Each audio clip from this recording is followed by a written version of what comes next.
Today's episode, we're going to talk to Dujon Smith. Dujon is the global investment lead of the Black Founders Program at Accenture and the founder and CEO of My Black Skin. I've known Dujon for a while now. We first met when I first started my career at Accenture. He was working with Accenture Ventures and he brought me in to support a startup called Sway Brands, shout out, a local Chicago Black-owned business. When I first chatted with Dujon, I was enamored by his infectious, positive energy. He made everyone around him want to do better and be better, and he always did so with humility and the biggest smile. He also had the most fabulous style and flow about him, and I soon picked up on how he moved around Chicago like a true celebrity.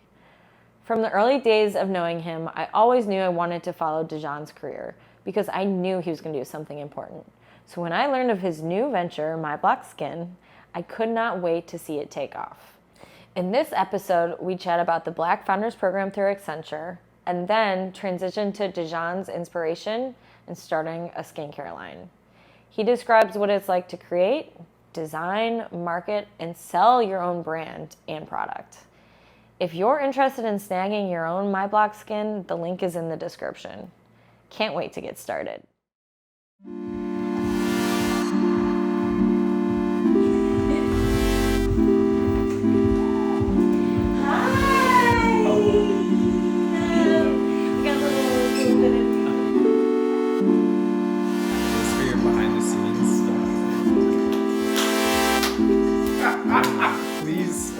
Before we get into a little bit more on Accenture, tell me a little bit more about like Evanston and what was little baby Dujon like, and a little bit about that, just so we can get a sense of what motivates you and Dujon was a chunky little uncoordinated butterfingers. Couldn't really. My family, we always joke because everyone in my family was very athletic, got the good Jamaican genes. Football, track. I tried everything and kind of miserably failed as a last minute resort after football, track, cross country. My mom signed me up for circus camp with Actors Gymnasium. And I didn't even know that was a thing. I did the silks, I did the trapeze, the lyra, tried to walk on stilts, And I just tried to do a lot of different things and realized that maybe that just wasn't my calling at that point in time, and then fell into like more of a... You can still pull it out as a next career choice. That is true. I think now maybe I might have the chops to do it. But then growing up, I think I fell into the creative space and really got into music. So then I started playing the clarinet, was doing well with that. I was a first chair back in middle school for a little bit, and then went from instrument, like playing them, to using my voice as an instrument. And I was a classically trained baritone singer. That was really metaphorical. I went to the Music Institute of Chicago. I was in Cinderella. I was a Prince. And then did a whole bunch of like other shows from there. Was that before the Brandy Cinderella? That was after that. Oh, I was gonna say I'm not 45 now. Like, well, I don't know, but I was gonna say, wow, you were breaking boundaries. Yes, breaking boundaries, changing lives with the voice. But I think growing up in that time frame, like music was just so important. It was just a whole other language that I could use to connect with people. And I think that's also what really inspired me to travel. Knowing that my family's from Jamaica, but I hadn't been there yet.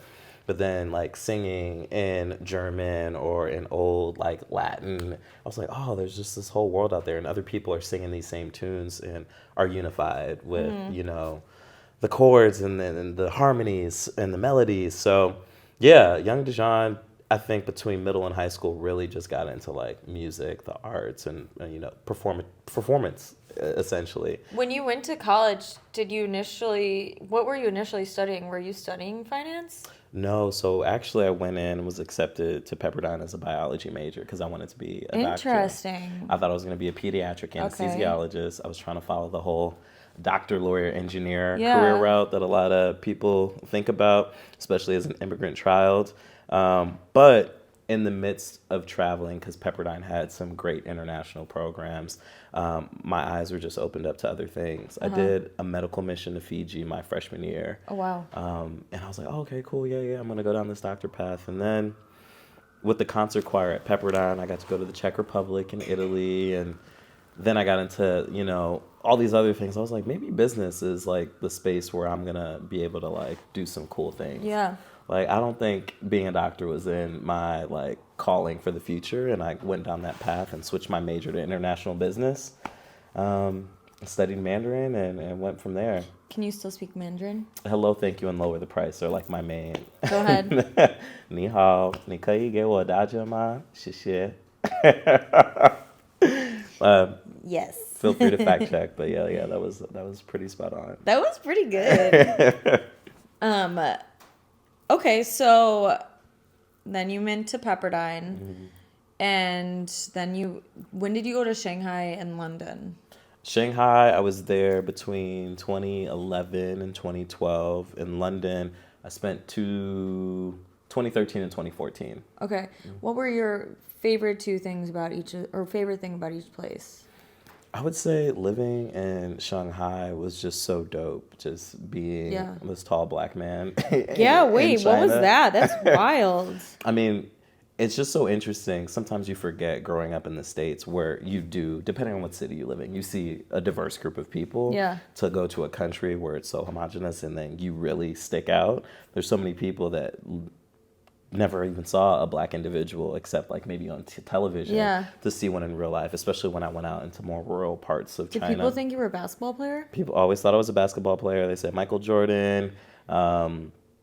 It was always basketball player for the most part, especially when I said I was from Chicago. Well, and you're tall. Yeah. I was like, no, unfortunately not. You're like, I wish. really promise you don't want me to play basketball.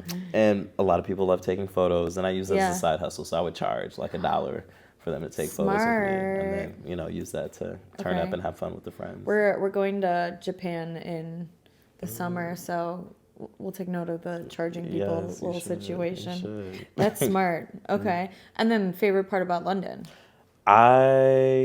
London is one of my favorite cities. Yeah. I'm there like all the time now, at least like once a month.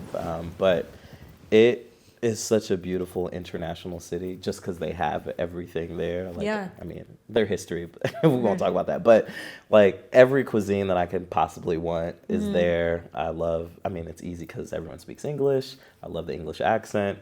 And it's just such a beautiful international hub to just go there and be able to have access to all sorts of things, culture, art, fashion, finance, manufacturing, and technology. It's just all in London.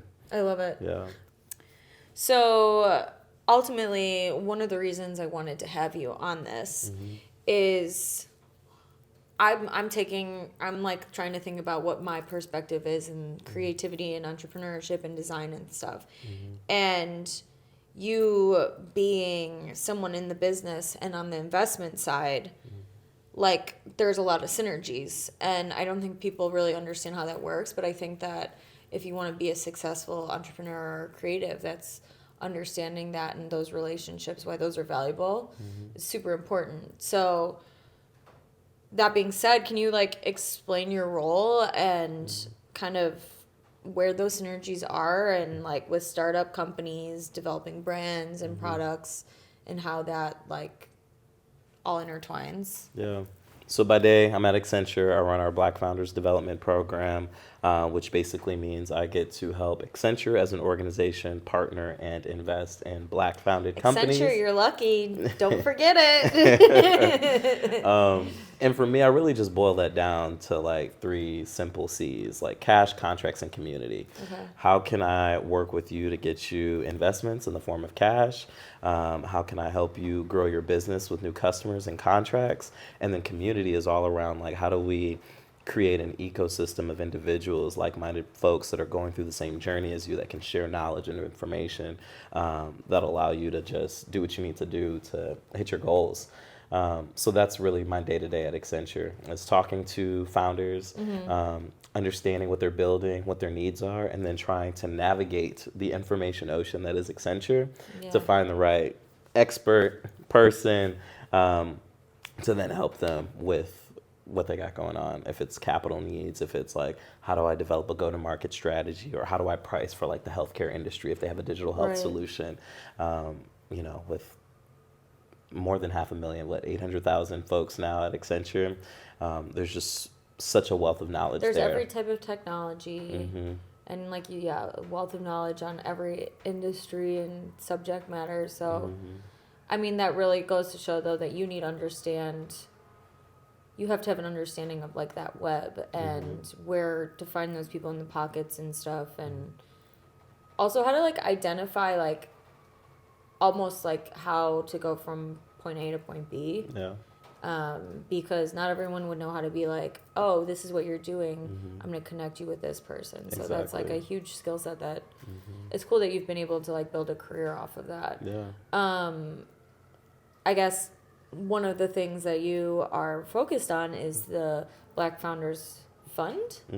Can you explain, actually, before we get to that, can you explain Accenture Ventures as a whole, like a high-level perspective to people who maybe explain Accenture so people understand what it is, the quick run-through, and then how Accenture Ventures fits into that. I think it's helpful for people to know that this type of a resource exists. Yeah.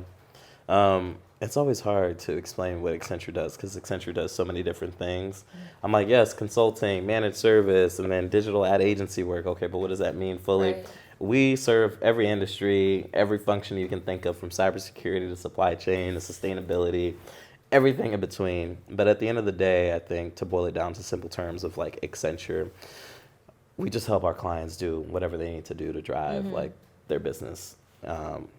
And with that, when we think about Accenture Ventures, it's a corporate venture capital arm of an organization. So there's the traditional VCs that get money from high net worth individuals and foundations. Okay. They go out and they invest into the startup ecosystem. They're acting as GPs and they hire a team. What's GP? A general partner. Okay. And then you think, okay, that's the VC model. A CVC model is a corporation that also wants to make investments. Okay. So they either set up a separate fund, like the general partners and those sorts of things in a traditional VC model, venture capital, or they just invest off of the balance sheet. So that's what Accenture does. Accenture just invests the cash off of its balance sheet. And historically, we really focus on like seed and, we historically focused on Series A and beyond. I think now like seed and Series A. Interesting. But Accenture at the end of the day has a reputation of working with some of the biggest technology partners and players out there. Right. SAP, Oracle, Salesforce, AWS, Google. Accenture Ventures was created to figure out who's going to be the next class of up and coming and emerging technology platforms and providers out there. So that's why we make investments in those space. Yeah. So that we can be that bridge to the startup ecosystem and help big companies connect with little companies to hopefully make 1 and 1 equal 3, as people always say in the corporate world. So the Black Founders Development Program is a subset of that to focus specifically on Black founders in the enterprise tech space that we can help connect with our clients and also with us internally. Okay, now describe the Black Founders Program. You gave obviously a quick intro, but like describe like what it is, what it means to you, what the vision is, maybe what your vision is. I feel like that's enough. Yeah, I would say like my vision and my goal and hope is to attract more Black founders to the enterprise tech space. Okay. We constantly hear about all the challenges that Black founders face, or any other underrepresented founder, women and minorities, still getting 3% of the total VC pie.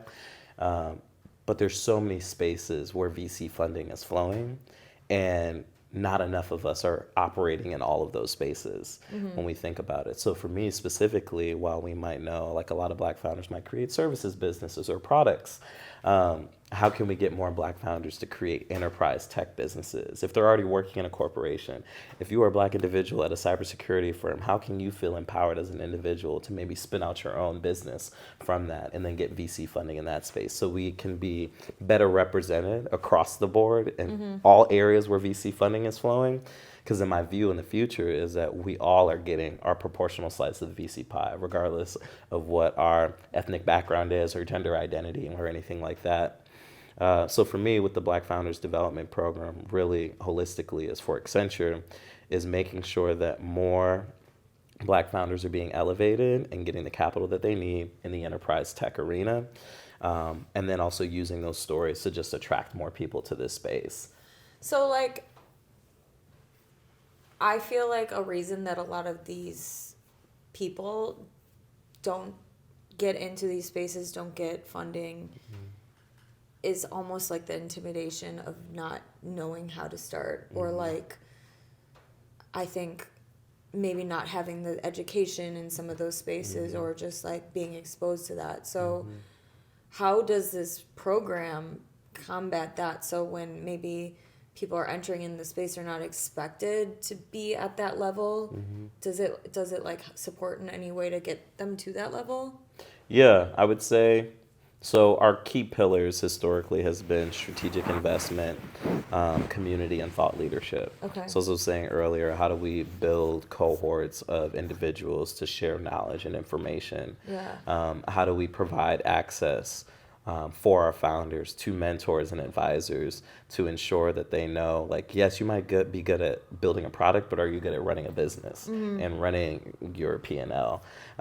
Like, those things are all obviously very important. And to your point, like, it is a bigger problem to solve that's not just going to be solved by a CVC, Right. corporate venture capital, or VC. Like, this is, from my vantage point, it's academia, it's corporate, and then it's the finance world. I think academia needs to do a better job of making sure that there's better pipeline and recruitment to ensure that there's equitable representation of us in all areas, math and science and STEM, robotics, all these spaces, so that when people are graduating with degrees, certificates, or advanced degrees in these spaces, what happens next? Some of them can stay in university and teach. Others can take IP that's been developed in the university and commercialize it into a business. So what is the support system there to Right. ensure that people even know that they can do that?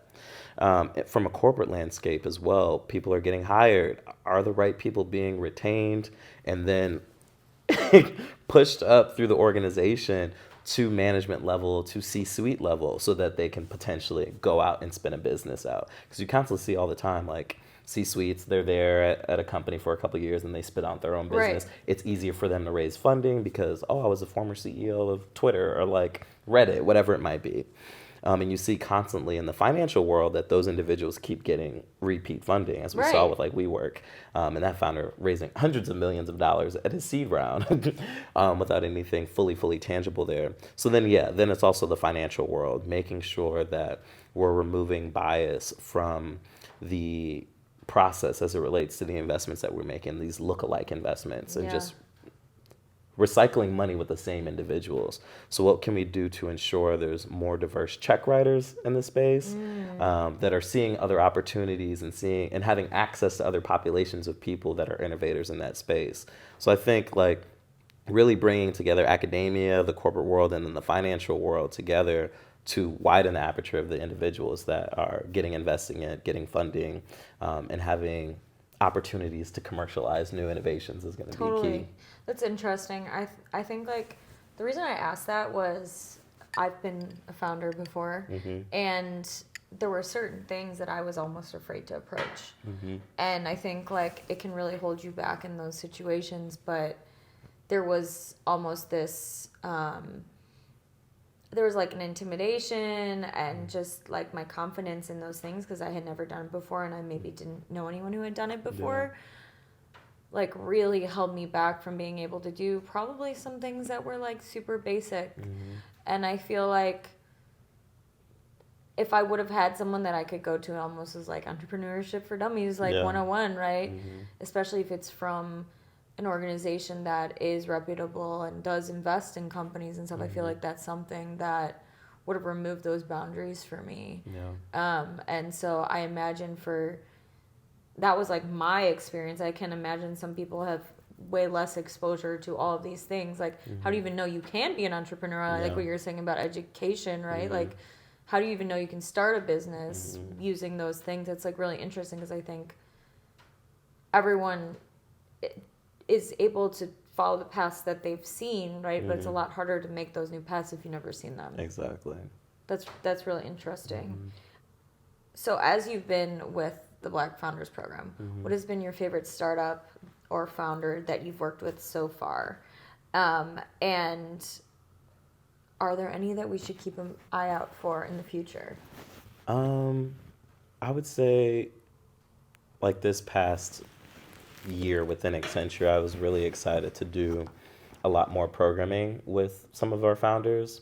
So at the start of our fiscal year, which was in September, we did a whole webinar series in partnership with AWS and their underrepresented founder group to teach people all around like the cloud, how to build in it, you know, how to use generative AI and all these things. And it was cool to do that virtually, but I love an in-person activation. I love an in-person sesh. So we were able to bring a subset of those founders out to AWS reInvent. To have an all-expense paid trip to Vegas to meet with Accenture executives, AWS, and some of our clients. And they all did a pitch competition. It was so cool to see the problems that they were solving for and just the reactions from the people in the audience. Like, oh, wow, oh my God. I'm like, yes, there's great innovative things that are happening. And one in particular who I was just really excited about is Barbara. Barbara Jones. She's like an ex-veteran, female founder based out of Atlanta, Georgia. And she is basically, she's created a platform to help retailers with total retail loss. So shrinkage, organized crime, theft, and all of these things. And she's using sort of, what was that, neurograph technology or whatever like the police departments use to find organized crime rings. She's using that from a retail landscape. Interesting. And helping retailers to get back the like billions of dollars that happens when like employees or organized crime rings are like stealing. Yeah. Shrinkage, coupon fraud, anything like that. And she's really using some cool technologies, generative AI, to better help train frontline workers to kind of see this and catch it at the cashier and not just when it's happening 3 months later, like you've already seen the loss. So I've been really excited to just see her journey because What's her background? She used to have her own system integration company. Okay. She used to be a subcontractor to Accenture for 7 years Okay. doing POS implementation. Okay. So all the POS companies or all the POS systems that you see in a retailer, like she would be a part of like implementing those systems. Got it. And she has already sold 2 retail tech companies in the past. And this is like her third like baby now. What a She just bad got invested. bitch. Yeah, Serena Ventures invested in her. So I'm really excited to see where she goes, you know, in the retail industry, especially in this post-pandemic era. We've been seeing so much news around looting and just all sorts of crazy things happening with retailers. But I think I really just like the story there. Like, here's this entrepreneur that had like this consulting background and created this service business. And then in the pandemic, switched and then created like a software as a service business. SaaS. And now it's just like growing. And she's already raised like a few $1 million from some really great investors. And I'm just really excited to see where she goes like in this next year. Okay, well, if there's any investors listening. Freeing returns, organized retail. Yeah. Okay, I love that. Talk to me a little bit about your experience as a Black man in corporate America and how you've navigated while leading with authenticity.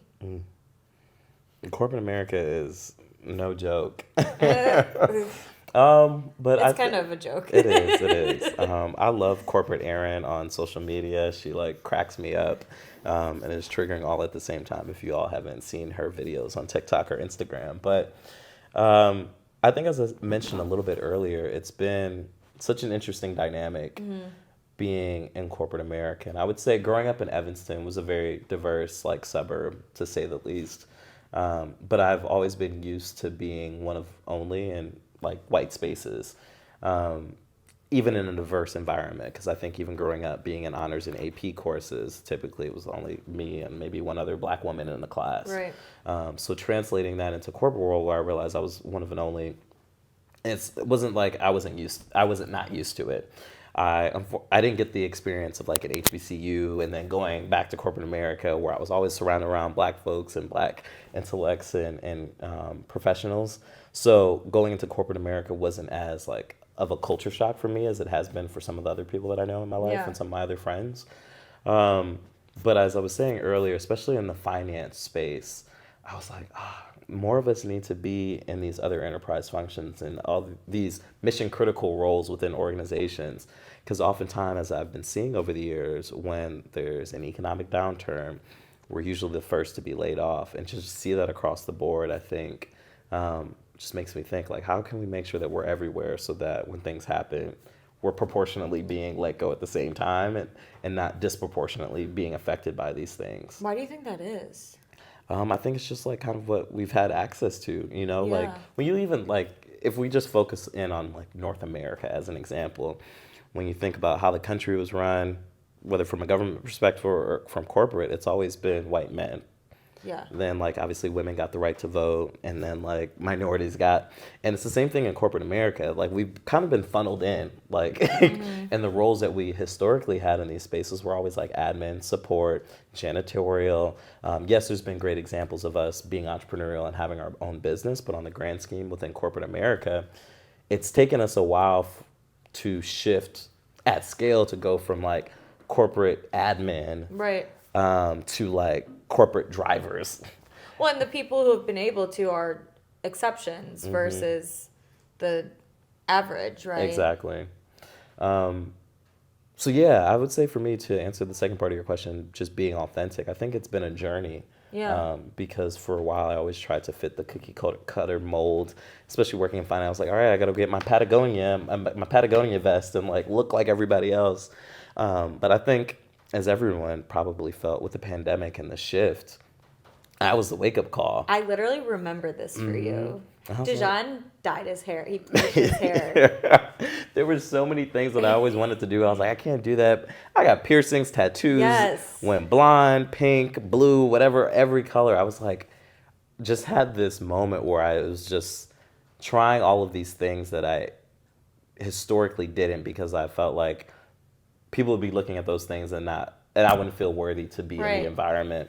And I think post the pandemic, or in that pandemic, I was like, no, it doesn't matter. All that matters is what's up in here in my Yeah. brain. As long as I'm delivering my work and showing value, it doesn't matter what the external looks like. And Accenture and other companies always talk about be your whole self, be truly human, Right. which I think is key. But sometimes in practice, it can be hard for women and minorities. So I think the pandemic was like the shift where I was like, fuck it, I'm about to just do Right. what I want to do. And then I've just been lucky, I would say, to then have the roles open up that needed to. And I think being authentic allowed me to, I just want to root for everybody black Yeah. in corporate America. And then I got a role that allowed me to do that. But had you not been in your role, it might not have even been a focus of the company, right? Exactly. Like you've influenced that and helped create that, like that opening and the value in that. Yeah. I will say, like, as someone who's watched you experience this, but also having met you before the pandemic, you were an inspiration for me in how authentic you were. And, like, I obviously am a white female, but seeing someone who was just confident in themselves and not apologetic about it and made other people feel so welcome and just comfortable being themselves, like, that was a role model for me. It's sad, like it didn't exist that much, and I think I've started seeing this more and more, and maybe I'm just gravitating towards those types of people. But it opened that door for me to do the same. So thank you for being that and being yourself, and also continuing to evolve, right? Like it was cool to see you evolve and be like, oh, like fuck yeah, Dujon, like I love that for you. And it was exciting, and it was exciting to see you continue to obviously stay within Accenture and influence in a positive way. Like I think anyone I've spoken to who's met you just thinks the highest of you, and you have a great reputation there. So like that goes to show like you did it in this way that like didn't ruffle feathers. Not that honestly, if you ruffled feathers, like good. Yeah. But I don't know. It was just like really cool to see you come into yourself, and this is just the start, right? All right. So, as someone who's been working with founders, it makes a lot of sense that you have become a founder yourself and started your own business. And I'm really excited about talking about it today. You started a company recently, and it's been pretty successful in the short period of time. Can you tell everybody about this company and what it's called and whatever you think they should know? Yeah.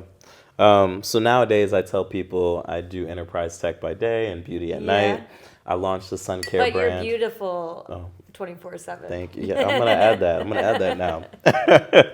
The skin, this glow. It's my clear coat gel. I use it daily. But I launched a sun care brand called My Block Skin, which is a play on words with sunblock, and just the way that Jamaicans try to say black, it usually sounds like block. This So- is his product. Yeah. Here, everybody. Beautiful. Do you want to hold Thank it? you. Thank you. Do you want to So- showcase it a little? It is a clear gel sunscreen. It's SPF 50, and I wanted to make sure that I created a formulation that Wait, do some on me too. that worked on porcelain to espresso skin tones. It has vitamin E, aloe vera, and cucumber extracts to moisturize the skin. Ooh. Yeah. It literally feels like water or like oil, like not oily though. Mm-hmm. It like does not feel like most sunscreens. No. And I always hate wearing sunscreen and I hate like the texture, so this is awesome. Yeah. Okay, keep telling us more.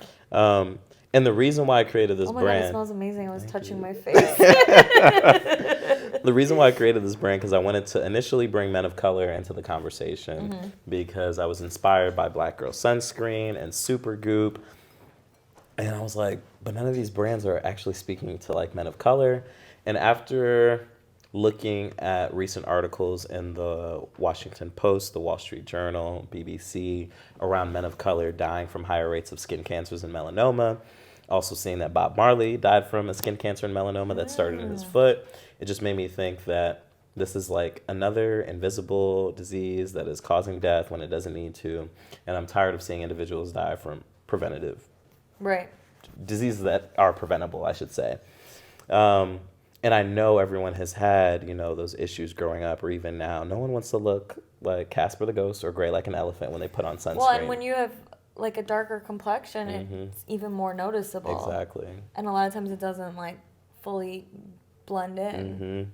So I was like, how can I create a product that I basically wanted to create this as like this preventative health platform to really just innovate in the sun care industry, which I think is probably the last category in beauty that could use a little more inclusion. We've been seeing great things, obviously, with like Fenty Beauty and what Rihanna did with that, offering all these different shades. And I think sun care is probably that other last one where we're starting to see some great things, obviously, with Supergroup and Black Girl Sunscreen. But I think there just needs to be a few more players in this space to make sure that everyone across the spectrum, regardless of your skin tone, your gender identity, or anything like that, can feel included. Yeah, I love it. Okay, so you saw that? What is the process of developing a skincare brand? Where did you even start?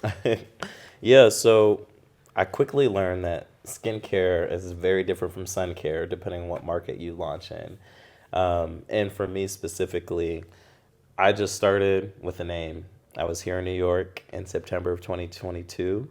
And then in December/January of 2023 is when I was like, all right, I'm really going to do this. And for me, I was like, I'm a visual person. So name, then I was like, I got to get a logo to bring this to life. And that's where, shout out to Joellen. She really did all the art direction and packaging design for My Black Skin. Once I had this and then pitched Soho House to like have me be their official sunscreen, then I started actually doing the business part of bringing this to life. But really it just starts with working with a cosmetic formulator to get your formula down and understanding like what you want to achieve. So where do you find that? I Googled everything. Okay. So for me specifically, He's just like all of us. just Google like, how do I do this? It's so funny. Like, I wish there was like an entrepreneur in a box sort of thing, which certain platforms are starting to create that, depending on the type of business that you want to build. But so for this, I found out after the fact, but sun care products are an over-the-counter drug that's regulated by the FDA in America. The rest of the world, it's like skincare and just regulated as a cosmetic. So for me, I had to work with a cosmetic formulator that could develop a formulation that would hit EU standards, which was great. And I have a contract manufacturer that did that after an extensive Google search. I reached out to contract manufacturers in the US, the UK, Spain, Korea, China, and Australia, getting formulations from all of them until I found the one that I really liked. Did you like test them out? Tested them out. I made my friends test them out. I did focus groups until we got to the gel that I really liked. And then I had my contract manufacturer in Asia develop this at scale to hit for Europe for the whole Soho Festival and activation. Then I realized, oh, while this formulation is top tier and great, it doesn't fit US FDA over-the-counter drug formulations. So I had a team of Black women chemists down in Florida mimic this formulation but make it the FDA version. And now they're running through stability testing now, so I can officially sell the US product to our folks here in the US. But really, with skincare, it's around working with a chemist or a cosmetic formulator. Once you have your formula done and all the testing, then you work with a contract manufacturer to make it at scale. And then from there, once I had the product, because I'm not a typical beauty founder, I was not going to be in my kitchen making nothing. And it's also like sun care, like it's not hair care or anything. Yeah, no. People be like, you made sunscreen in your kitchen? No, I'm not using that. If it was a hair care or skincare, maybe you can get away with like a kitchen batch. But because it's sunscreen and you need to protect from the UVA and you really need like, you know. So after I got the product done, then I was like, all right, I need a 3PL, a third-party logistics. Because I was like, once this product is done, I'm not going to have 1,000 units sitting in my apartment and then going to UPS. Like after working for Accenture, I realized automate, have your operations in line. So essentially I found 3PLs in the US, in the UK. So when my product is made in Asia, it ships to the UK 3PL, and then our European and UK customers will get products from there, and also our US for right now. But historically, also have a 3PL in South Carolina, so product gets shipped there and then shipped out to our US folks. And that's basically the process. It was like name, logo, formula, contract manufacturer, 3PL, set up Shopify site, and then go from there. What was the brief for the like product packaging and the logo and everything? I honestly told Joellen, I was like, I want luxe, but accessible, and my black skin. That was all I gave her, and she like gave me 3 different options, and she put it on different like mock-ups, like editorial and on packaging. And it was the 3rd option, this one that I really liked, because it was given like YSL, like luxury. It really is. And I just love the clean black and white. I think I did tell her I wanted to be like clean black and white because I wanted to stick out from the drugstore brands that are very like poppy blue, yellow, just making you think about beach. Like I'm going to the beach. I wanted this to be viewed as an everyday product because everyone thinks about sunscreen from Memorial Day to Labor Day. I want you to think about all year round, got it in your bag, out in your purse, your backpack, your gym bag, and then you just whip out your sunscreen gel. Okay, so now if you've seen any of their creative work, tell me a little bit about that. It's so good. It's so beautiful. Tell me about that process. Who is this sexy model man? How can all the people find him? So the face of our campaign is Broderick Hunter. Shout out to him. We really, when we did this, since we wanted to bring men of color to the forefront, we wanted to use a man of color. And luckily, thanks to Accenture, there's 2 employees that used to work at Accenture, Angel and Obi, that set that up. I was like, I don't know who, I ain't got no budget. This was all cheap and cheerful. I'm like bootstrapping this whole operation. I was like, I need a model. Like, what are we going to do? And then I was like, we were just sending Instagram profiles. I was like, oh, it'd be so cool if we could get Broderick. But I was like, there's no way. You're like, Michael B. Jordan. An hour later, they were like, Dujon, hop on this Google Meets call. And then it's me, Obi, Angel, and Broderick. I said, how'd y'all do this? But he was like, I like the mission, what you're trying to do. And he worked with us. And essentially, it was such a tight timeline because, mind you, our manufacturer in Asia is like making these. They made one sample version, like just so we could see. That's the one that we had for the shoot, and they shipped it over. And I had to get it in time because we had Broderick for like a day, so I had to fly over Memorial Day weekend from Chicago with the 1 unit. So I was like, please get it to my house. Where'd you shoot it? In Malibu. And while we were in Malibu, I was excited because I was like, oh, Malibu is going to be great, sunny, but it was a cloudy day. which at first I was like butthurt about. I was like, oh, this is gonna be suck. Like when people are like, this is not a sun. Like, what are people gonna think? But then for me, it worked out so well because, as I was saying in another video, like just the misconceptions. Everyone thinks of sun care like beach, sunny day, Right. hot. You need sun care all year round, whether it's 0 degrees or 100 degrees outside, blue skies or gray skies. So to have like this kind of cool, sexy video where it's like white overcast, you just see Broderick just putting on some sunscreen. Like, it was really kind of provocative. Like, people are like, what is this? What's my black skin? Yeah. And I think it really just helped to kind of set us apart. And I like also how many sunscreen ads feature men, right? not many. So even just, and the fact that it's like, it is sexy, right? It's not like, I think a lot of men probably see that or like, ooh, I want to be like that, but to have the confidence to be the model in that is very different. Yeah, definitely. I love it. I love it. It's so good. All of my friends have said how amazing the branding is, and Thank you. obviously that's like what sells it. So, what did it feel like in the moment that you found out that you were going to be at Soho House Festival, B, you're going to have a billboard in Times Square, and then C, you're going to be the official partner of sunscreen for the NFL? Those were all crazy, crazy, crazy moments. I think first securing that we were going to be the official sunscreen for Soho Festival was like, oh, cool. And now I'm like, okay, I got to get a product. And then had a 4-month sprint to even make that happen. Even getting that though, right? Like, they have really high quality products. Yeah. It's not like they just like feature any product from Bumblefuck. So Yeah. like, that's really cool that you're even able to secure that. Yeah, and that was because I was on the Global Inclusivity Board, and I had already shown a track record of helping them work with other Black and brown-owned food and beverage brands. So it was just a nice segue to be able to have that moment where, oh, great, now they're supporting me on my entrepreneurial endeavors. But I think actually being there, that was right after 4th of July weekend, just being at the festival, seeing like our little stand, everyone was like, what is this? Like, it doesn't look like typical sunscreen. So everyone was very intrigued around the branding, obviously the pictures of Broderick and everything else. And then to actually hear and see them try the product and provide feedback, I think was so dope. And I was just on such a high in July. I think August through September when we did the pop-ups in LA, and then came out to New York and did that event at Dumbo House. Yeah. Amazing. I mean, Taylor was DJing, Emery was out here taking photos. Not me, Taylor. And just, Taylor A, if Taylor anyone A. needs a good DJ. Yes, shout out to him.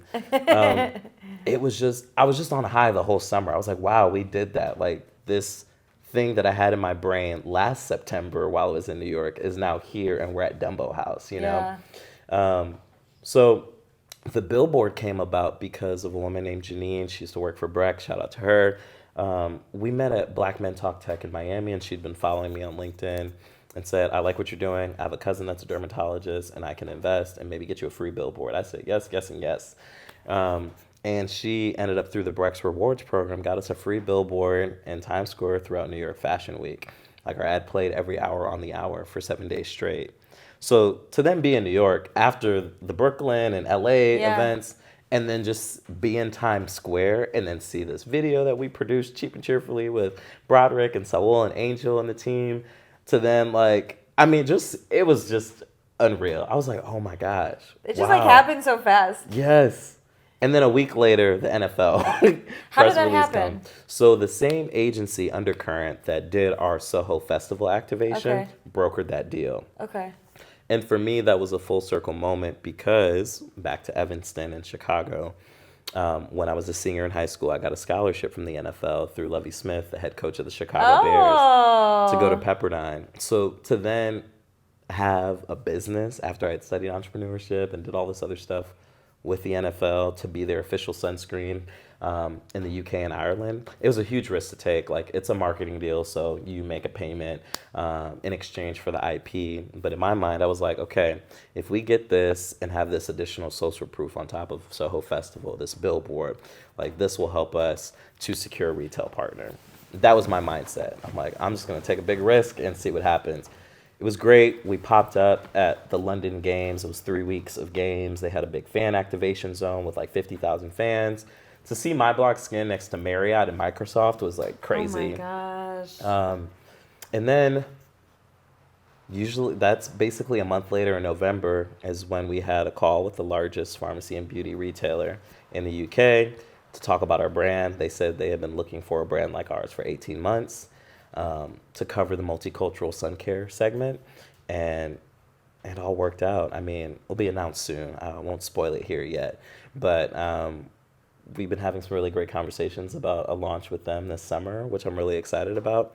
I'll say who later offline, but We can reshare this Yes, if perfect. we've even published it yet. Okay, yeah. So yeah, it was just so crazy, and now here we are, in April of 2024. So within a full year of me incorporating the business in March, like to be able to launch at Soho Festival, this partnership with the NFL, and to now have distribution with the largest beauty retailer in the UK and Ireland that's owned by a very large pharmacy and beauty retailer in the States. It's just mind blowing and just shows me the power of partnerships and community and just sharing your vision and your story with people that are just opening up their Rolodex and their connections. Because that's all of that this has been. I would not have been able to do this by myself. Right. And if I just tried to keep this to myself and just be fully in stealth mode without sharing with my community what I was doing, I don't think we would have been where we're at. But yeah. I also think it really shows like how you putting out good energy through your career and your life and things like how people want to like pay it forward and are just want to like throw you opportunities and help you out, and how sometimes like a lot of times people are feel like they need to get something in return for helping people or whatever. And sometimes if you just do that in good faith, or you're just a good person with good energy and good faith, right? Like it ends up working out, and in the end people will like drop anything to help you out and open doors for you that you probably didn't even know existed. I know, yeah. That's awesome. Yeah, it's been a whirlwind. So what are your future goals for it? I mean, obviously launching with this retailer this summer, I think is going to be huge for us.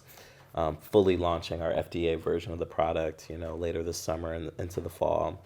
And I'm just really excited about all of this. Like, as a quick story, like the head buyer for the retailer, we found on Instagram and DM'd her. And then got a meeting, and then now we're like fully on board. Social media. Social media, like you never know whether it's LinkedIn or Instagram.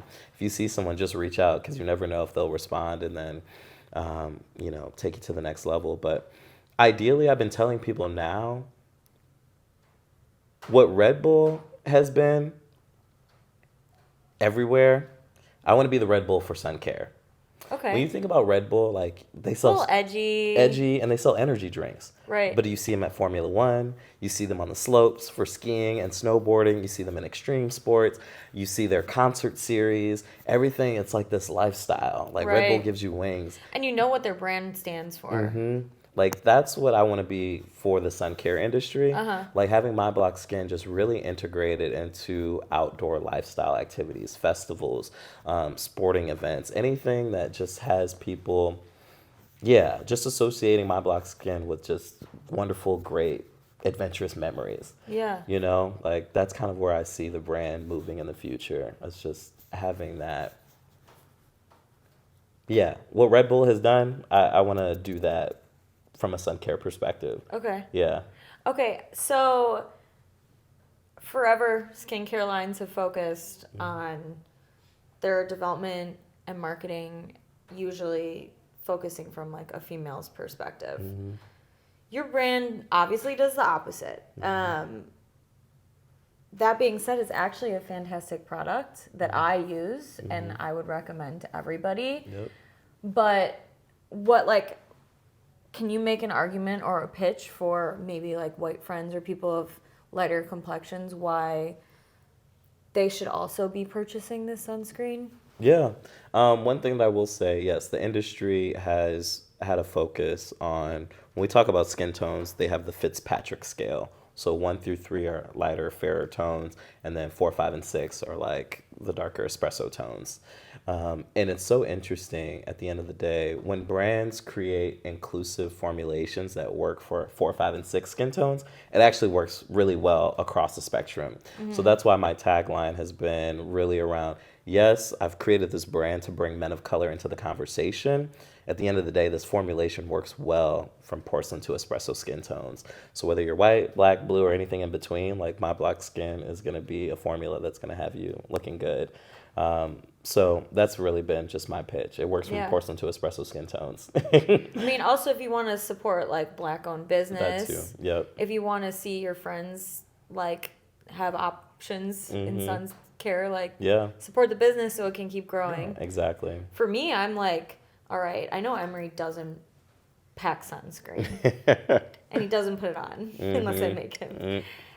So if I get this, then I can have one sunscreen that I can throw in a bag Yep. that it works for both of us. And like Exactly. one day when we have kids, right, like it's the same context and it works so well. Like even me, like I hate the grossness of sunscreen and like the white, Yep.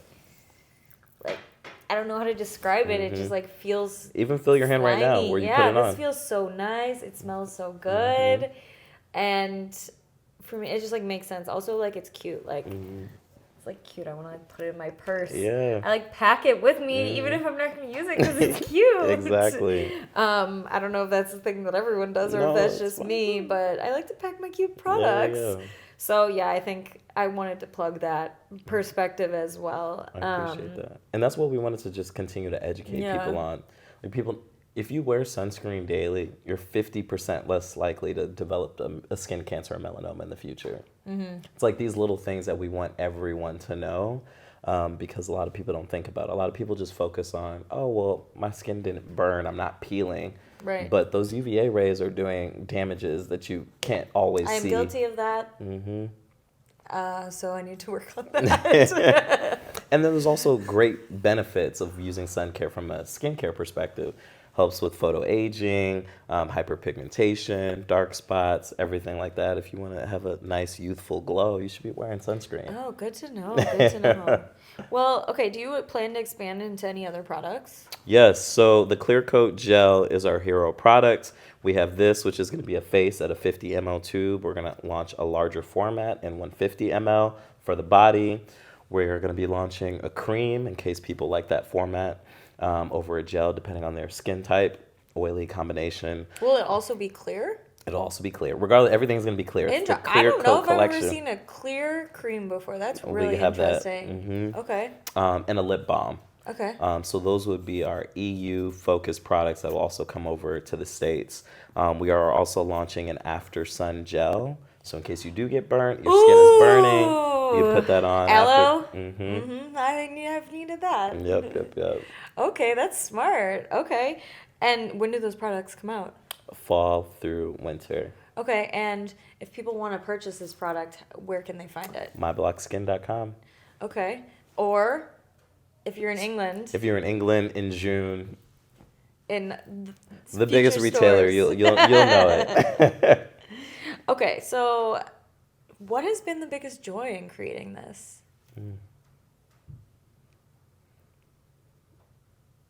I think just seeing this product come to life has just been so exciting Yeah. for me. You were like, oh, I have an idea, and you actually went and made it happen. Yeah. And like, I don't know, I'd be like, wow, it's even better than I expected. Yeah. And so this is like my third entrepreneurial jaunt. I had one in college. It was like an app for college students for Yeah. discounts and all that other stuff. Hey, Thought it was that's, gonna be like the that's next a lot big of thing. people's first Yeah. introduction to it. Then, because I had traveled so much, I had been to 55 countries, I wanted to create like a smart luggage, like Away, before Away blew up. That had more of a Tom Shoes, Warby Parker, One Hope Wine model, where you buy one and then it. We set up like a scholarship fund to send underprivileged youth overseas. Okay. So I was like, okay, cool. But then I didn't have the funding. I didn't have the access. I tried to do a Kickstarter. We only raised like $40K. I needed like $150K. And my family and friends were like, sir, we ain't got no money. Same. And then from there, I went and filed a patent because I was like, all right, let me just put a bow on this entrepreneurial endeavor. And then that's what inspired me to go back to school, focusing on entrepreneurship and venture capital from a legal perspective to just get a better understanding. So to now have like this third business and just to see what we've done over the last year, Yeah. like the product is live. We've had sales. Now we've locked in a retailer. We've had some cool partnerships. It has just brought me a lot of joy because I'm like, oh my God, I like made a little money. Like people have actually purchased this. I got a business to the point where someone could actually purchase. Yeah. I would say in the previous two, like that, we didn't get to that point where it was like, all right, we were getting payment or recognition or anything like that. Like, yes, the patent with the second business was really dope as an accomplishment for me. But to get this to a point where now I can just pass out product, people are buying it, and now a retailer wants to carry it, like... Well, and you're like really filling a space and a need, and it almost seems so obvious, Yeah. right? And that's how you know it's a good product. 'Cause it like makes so much sense. Yeah. All right, so enough talk about business and things, even though we do love money. More just about you. Where does Dujon find joy and happiness these days? Tequila, tapas. Wait, Tequila. let's have another drink. Yes, cheers. Cheers. Come on. Favorite brand of tequila? John Basile, black owned, I Chicago. tried to get it for you, Oh, you did? Oh, thank you. but we couldn't find it in New York. Oh. I know they have it in some bars, but if everyone asks for it, maybe in the stores we'll be able to get We'll be some. seeing some soon. It is so good. Yeah. I like the Reposado a little bit better than the Okay. Blanco, but yeah, it's good. I don't discriminate. I also don't drink tequila that often, so I really wouldn't know the difference. It all puts me on the floor. But honestly, just traveling. Okay. I'd say tequila, tapas, and traveling. My 3 T's. Tapas? Yeah, like Okay. just, good. Little bites? Yeah, I yeah. love tapas, so I just wanted to make sure that's what you said. Yeah.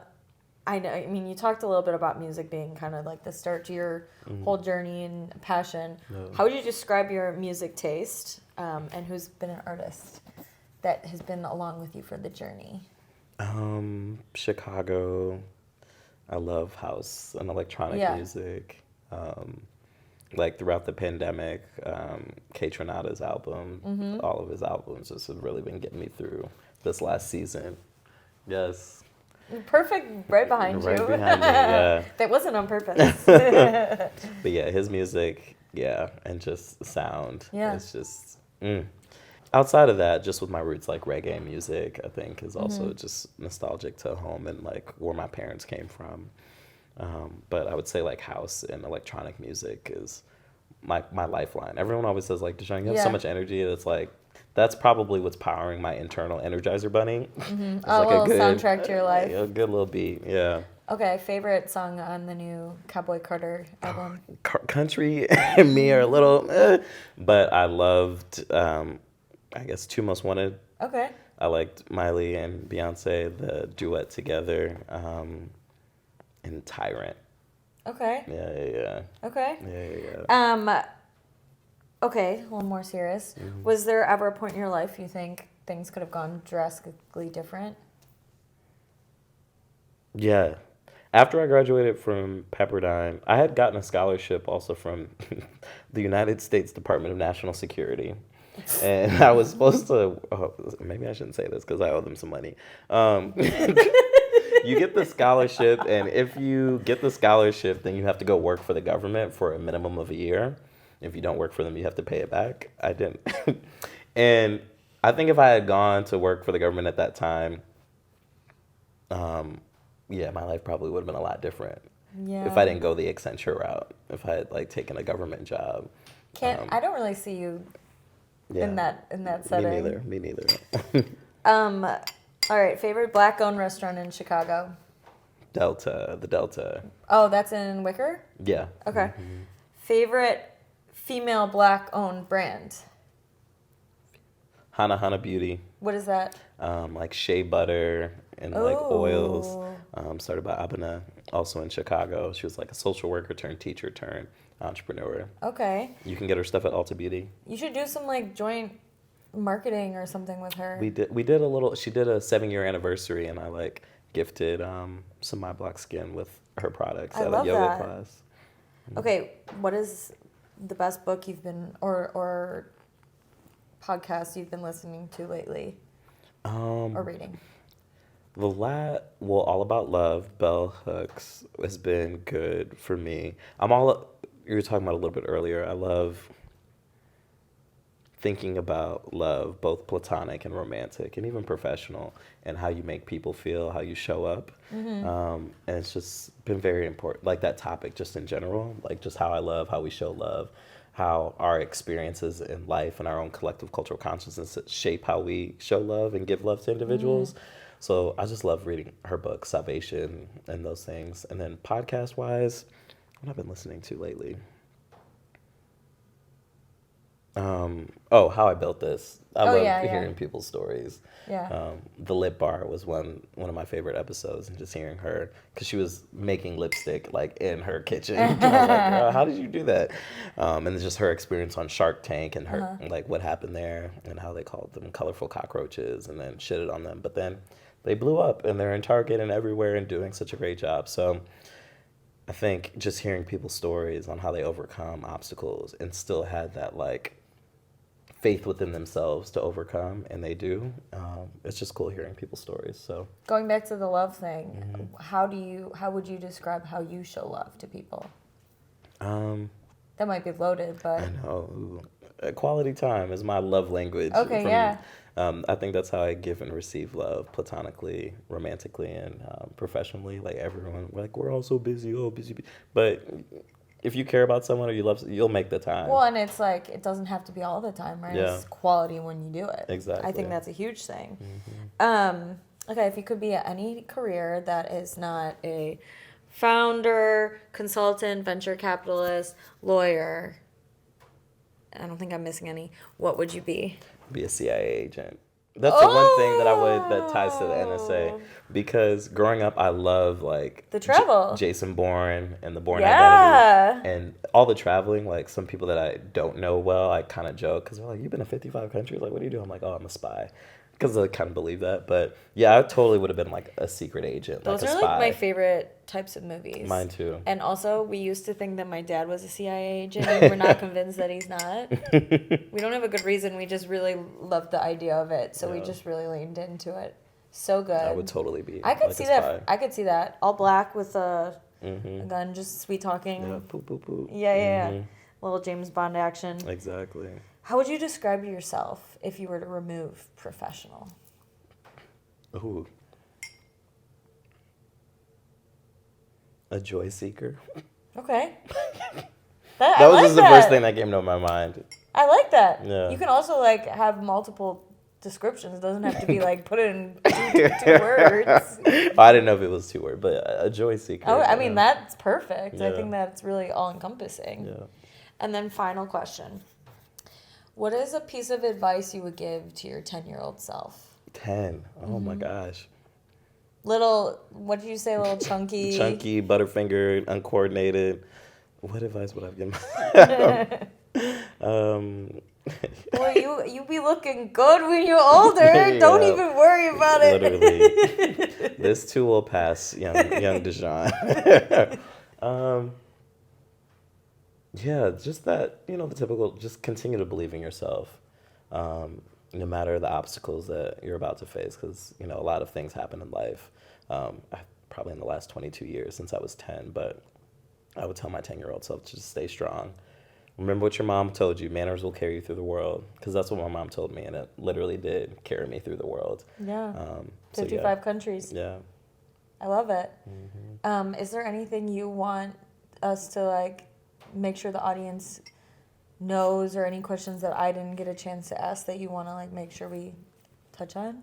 I would just say for anyone listening, hopefully you were inspired from this story, and just if you have a business idea, a venture, a passion, just go after it, write it down, because I'm a firm believer that things that we write down, things that we share with our community can come to fruition if we really put the thought and power behind it.